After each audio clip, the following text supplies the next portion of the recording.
By order of the Overseer Council, the following file is Level 2/5798 classified. Unauthorized access is forbidden. Item number 5798. Object class, Safe. Disruption class, Dark. Risk class, Notice. Special Containment Procedures.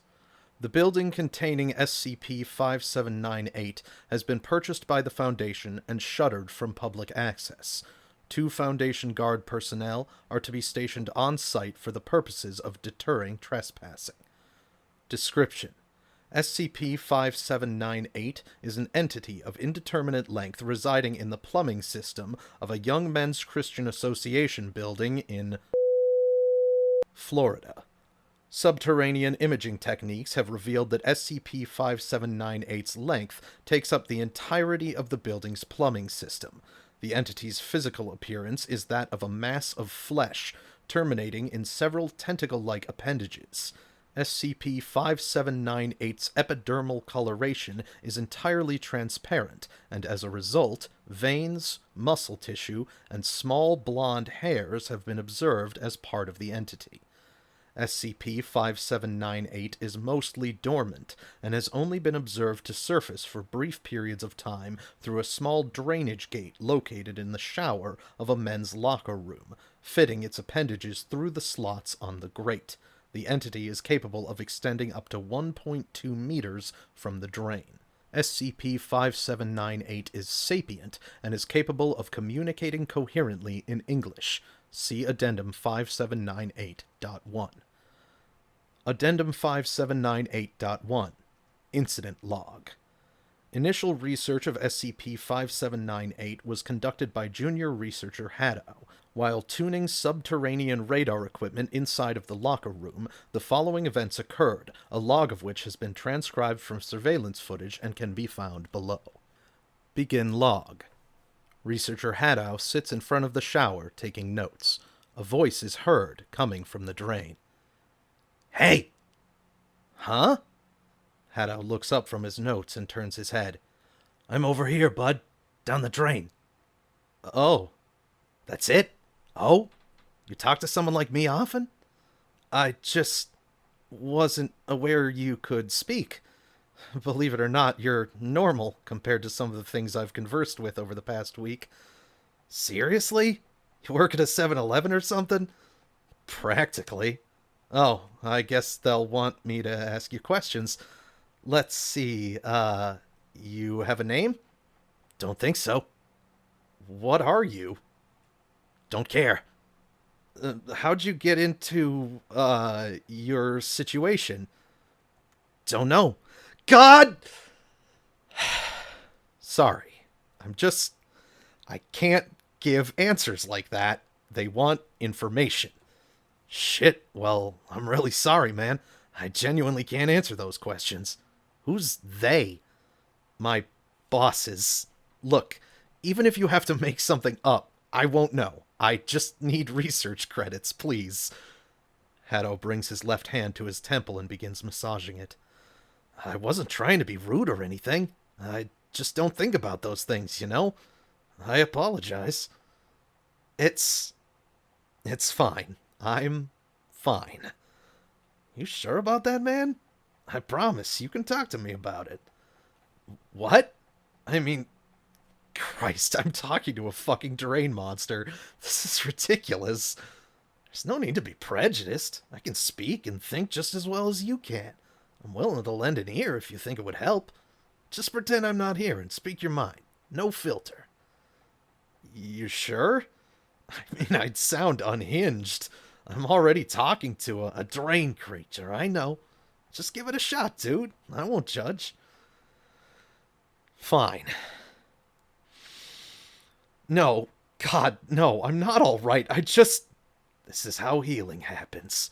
I'm overworked, I'm exhausted, I'm lonely, I'm still hundreds of thousands of dollars in debt, and you'd think a trillion-dollar organization would take care of that, but they don't.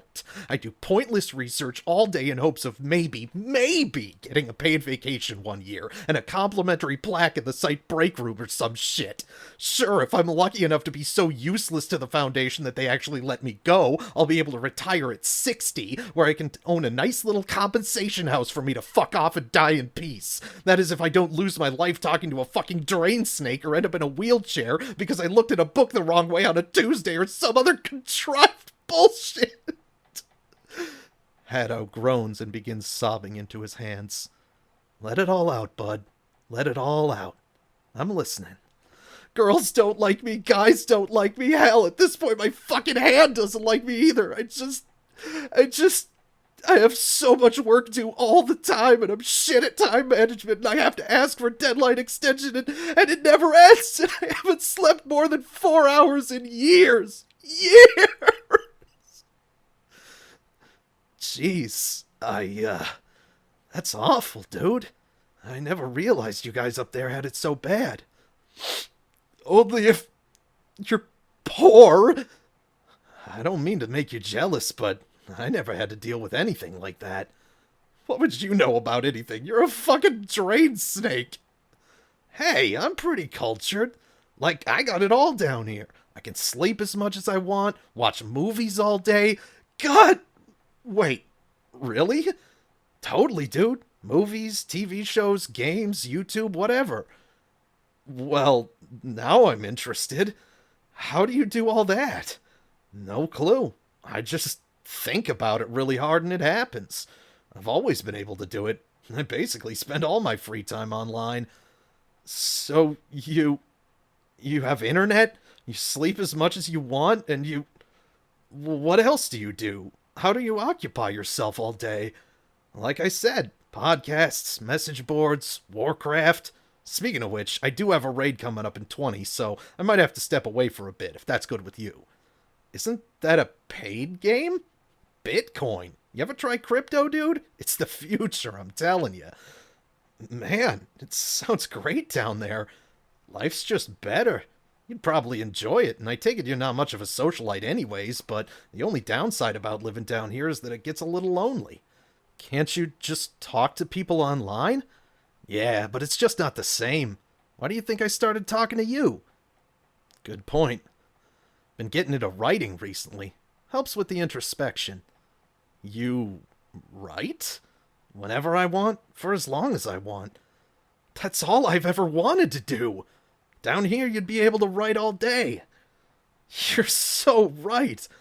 I want to be a romance author, but I'm too scared to actually go through with it. Hell yeah, that's the spirit. I'm telling you, come down here, dude. I promise you'd love it. I'd get a friend, you'd get the life you want to live, it'd all work out. Come down there? Yeah, I can bring you down here. Wouldn't that be neat? I mean, I couldn't. Your call. Suit yourself. Something's telling me you're gonna regret it if you stay. You know what? You're right. Fuck this! Haddow throws his notebook and pen down. He pushes over a stack of imaging equipment. Fuck you, Foundation! I'm living my own life! Fuck yeah, you are! I mean, I don't want to pressure you or anything. As soon as you step into the shower, I'm gonna pull you down here, just so you... Haddow leaps into the shower. I'm ready! I'm finally free! SCP-5798 emerges from the grate, extending upwards and tracing its appendages on its surroundings. The entity lunges forward, wraps its appendages around Haddow's right ankle, and pulls him towards the drain. Haddow gleefully shouts. It uses another appendage to bring Haddow's left ankle closer to the grate, and pulls with enough force to begin pushing the bottom of Haddow's feet through the holes of the drain. Haddow screams, and the sound of skin ripping is audible through the locker room. By anomalous means, the entity manages to pull both of Haddow's feet through the grate. Blood and excess tissue fills the shower floor. SCP-5798 pulls Haddow's ankles, contorting the bone to slip through the holes. Audible grinding of the cartilage is heard, and cracking sounds are intermediated with Haddow's increasingly distressed vocalizations. Haddow passes out and regurgitates a mixture of blood and stomach contents.